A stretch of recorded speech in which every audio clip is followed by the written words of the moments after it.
GDP of US dollars 3.4 billion presents a great opportunity for MSMEs to expand their market reach, enhance competitiveness, entrench innovation, access new opportunities, and promote inclusive and sustainable development in Africa. Despite this important market access opportunity, the MSMEs are unable to fully tap into this potential due to a range of obstacles, one of which is lack of access to finance and to not only modernize their production process, but also working capital to produce the required quantities to meet the market demand. Additionally, the funding constraints make MSMEs in Africa are highly vulnerable economic shocks, such as the one occasioned by COVID-19 pandemic. It is estimated that 51% of over 44 million MSMEs in sub-Saharan Africa require far more funding than they can currently access. There is a major funding gap, and without reliable and affordable sources of working capital, MSMEs are unable to make the necessary investment to facilitate the growth as well as tap into available markets such as East African Community, COMESA, and EFCTA. The financing challenge is primarily based on two parameters: accessibility and affordability. And I think it is good to note that Africa has been called a dark continent. And sometimes I think it is dark. But in terms of tomorrow and the promise of the future, Africa is bright.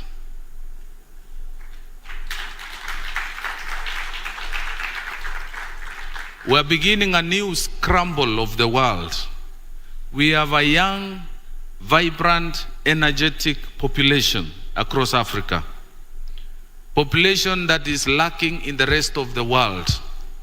When you travel across the world, the average working age of those other people, in those other jurisdictions, in those other economies, is above 50 years. The average age of our people in Africa is 30 years. This is a resource that we can tap and utilize. We have many resources. Manpower is a leading resource. Money, machinery, and material are the other resources. But the most important resource is manpower and human resource, which we in Africa must utilize and exploit this potential. They scrambled for Africa in 1900. The next scramble in Africa is not for our minerals, our resources, our underground wealth, but the power of our people, the power of and the energy of our human resource. So we must invest in our human resource. We must invest in our training institutions. We must bring together, we must increase connectivity so that the milk from Kenya can get to DRC. Milk from Nandi County can be processed in Nandi County and transported, or through logistics can be in DRC or in any part of Africa. And also the resources from that part of Africa can get to Kenya so that we are fully integrated. But the challenge of Africa, if we were to process milk in Nandi County, we will have to transport all the way to Mombasa by road. And from Mombasa, we will go through Cape Town, Durban, all the way to DRC. It will take about 2 weeks or 3 weeks for that milk to reach Kinshasa. Kinshasa imports milk from Europe every day. Why can't we integrate Africa so that whatever we produce in Kenya and whatever is produced in our neighbors can be distributed across this continent, so that we exploit, we utilize the population, the market that we have. Today we are talking about East African community, a community of 300 million people, from coast to coast, from one corner of Africa to the other part of Africa. This is an opportunity that we have in Africa, and we must utilize it. As in Kenya now, we are talking about aggregation centers. I want to believe, as we pursue this course, this agenda of the president to come up with aggregation centers in every county, let every county identify their critical value chains and position, working with the Ministry of Cooperative and MSME, Ministry of Trade, and the rest of the agencies in government, we can actually promote and grow those value chains to international standard. Through those aggregation centers, we will promote quality standards. We will standardize the products and match them with international standards. We will be able to improve their packaging, their quality of production, so that these goods can actually be sold in any part of Africa. This is what we want to achieve. And by doing that, we will create employment, we will create wealth, and we will be able to deal with this issue of poverty once and for all. There's been also a challenge among our MSMEs, the issue of high interest rates. If we are doing normal business and you are paying up to 20%, I don't know how much profit you are making. You must be making 50%, so that you pay the bank their 14-15%, and then the cost of labor and the rest, you are left with something. So the whole arrangement of finance is a big issue to small businesses. The issue of collateral and security is also a big issue among many businesses. And we need to begin to look at other ways, other innovative, other creative ways of funding our programs, including credit scoring. The Hustler Fund that we started on the 1st of December has now achieved very high response and support by Kenyans.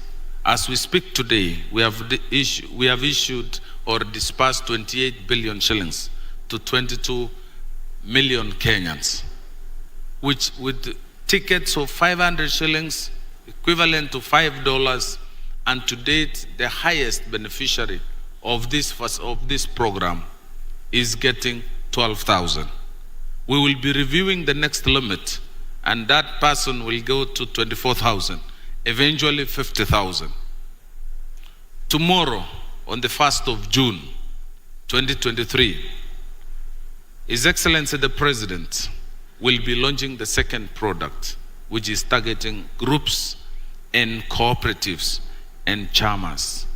This product has a higher quantum of 20,000 to 200,000. We will be taken through, and the President will be able to launch that product, which now will address a number of challenges many Kenyans have had. On the issue also of connectivity, this is a big issue in Africa, and I think this has again been a discussion in our conference. We need to connect Africa. We need to move from the analog way of doing business to now digitalizing our business. With higher penetration of telephone connectivity, we can improve business across Africa and across our countries.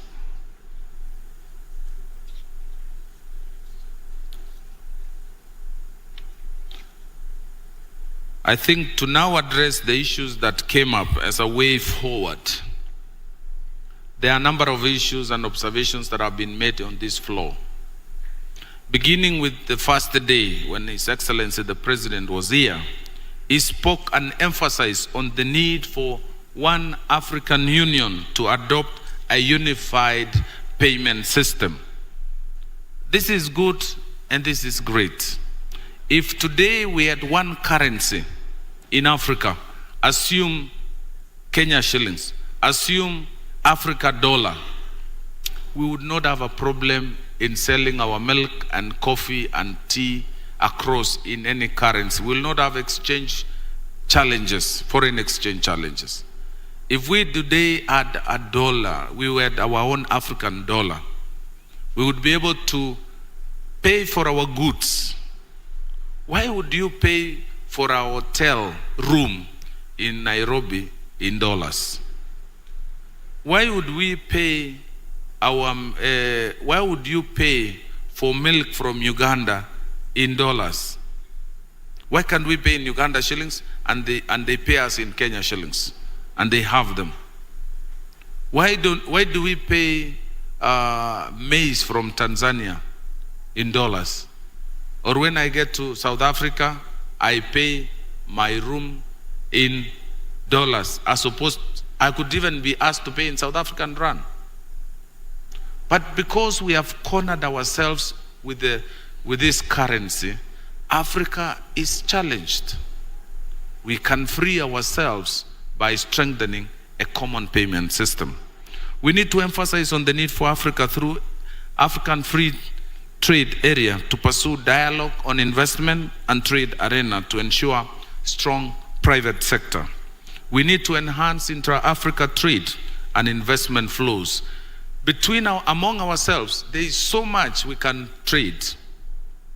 I've seen some African countries importing coffee, importing flowers from Ethiopia, from Kenya, being shipped or flown to Europe, and then it is re-exported to Johannesburg. Why can't we ship them to Johannesburg direct? Why do I have to fly to Middle East to go to Burundi, Rwanda? Why do I have to fly to Europe to come to Cairo? And why do we have to ship goods from here through Mombasa, Durban, Cape Town to Kinshasa or Libreville? Yet we have a shortcut here between Kenya, Burundi or Rwanda. We get to DRC, we are in Kinshasa. We have to go half of Africa continent to get to Kinshasa. So there is a lot. And those who diced and sliced Africa knew what they were doing. They disconnected us, they sliced us and created boundaries and we have kept those boundaries and even created more barriers to cross those borders. If you went to Brazzaville and Kinshasa, it's just a river that separates them. But you need a visa to cross that river. You need another currency to cross that river. You need to go custom clear those goods across the river. So we truly have a challenge in Africa. And unless we speak to ourselves, we will continue to live within those rules and maps and boundaries that were set before our independence. So we had suffered from colonialism. We are now in neo-colonialism of economic challenge. And that is neo-colonization of ourselves.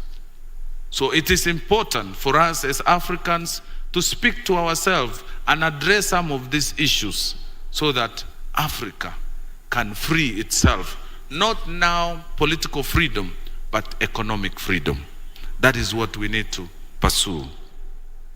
We need to harmonize the treaties in Africa. We need to harmonize the ECOWAS, the East African Community, the SADC. We don't speak to ourselves. We don't engage ourselves. If you are coming from SADC country, you cannot access goods from COMESA or from East Africa. And this is Africa. We can only succeed if we harmonize our trade blocks. On the second day, the issue of investing in value-added opportunities. In Africa, we continue to export raw materials. Like in Kenya, every day we have a port coming up called Lamu. This port, when you listen to the fellows from around that place, they want to use it to export cows and goats, not beef, to export camels, cows, and goats. This is misuse of that port. We need to add value.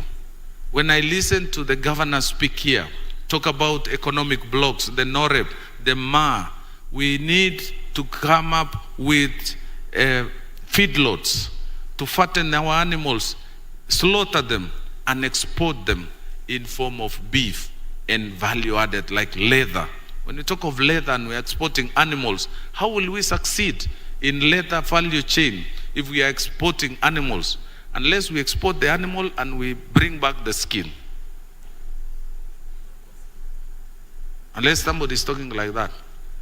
But we cannot continue exporting animals, cows and goats and camels, and still commit to promote the leather value chain. We need to improve the ease of doing business. I was checking how many licenses we require to clear one product in our port of entry, not just in Kenya, across. Even ourselves, we talk of free movement of goods, services, and the people themselves are not allowed. We have signed agreements to export goods across the border. But to go to that country and deliver those goods, you need a visa. So you are not organized. We are not organized. We need to have free movement of goods and people. And these goods are followed by people. That's what we need to do. So we need to open our borders. How come Europe, the Schengen, with over 23, surrounded by so many threats, we are always told in Africa it's about security. It's about security. But how come other countries have opened up their borders and they have ensured, they have signed into a security protocol to ensure we are brothers keeper, we are sisters keeper. If somebody entered Africa through South Africa, they take full responsibility of that migrant. When they come through Kenya, we also sign full responsibility so that we can have free movement of people and goods. That is possible. But what I've been seeing is while we in Kenya have fully opened our borders, fully opened our trade, our businesses, we still have our brothers across who still maintain those barriers. And that is not good for business. The gender and youth inclusion across the value chain is also important. And I've seen in coffee, through the Africa coffee growers, they are now insisting on having both genders participate in that value chain. Finally, we need to improve our collaboration, the regional value chains, market access, and supply diversification. In the past, in Africa, we focused on our natural resources. We focused on minerals. We focused on oil. We never invested in services. We never invested in financial services and digital penetration in Africa. And that is the focus that we need to be. So attracting private sector investment is also key and has been discussed in this conference in support of contractors in intra-Africa engineering, procurement, and construction. We need to bring on board governments in Africa free trade area. We need to bring on board the entire private sector.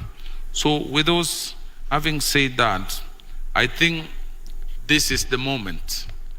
This is the time for Africa to begin afresh. This is the time for Africa to define itself. And if we, through the African continent free trade area, this could be the opportunity that we could use to open up our continent, to discover ourselves, and to come up with a better future, a promising future, so that in the end, this generation will hand over the baton to the next generation, safe and secure. We should free ourselves fully from those boundaries, from those, from the slicing and dicing by the colonialists, and truly exploit and enjoy what God has given us, the natural resources, so that we can make Africa a great continent. So with those many remarks, I now wish to declare the third Kenya International Investment Conference and Private Sector Dialogue on Africa Continent Free Trade Area officially closed. Thank you very much.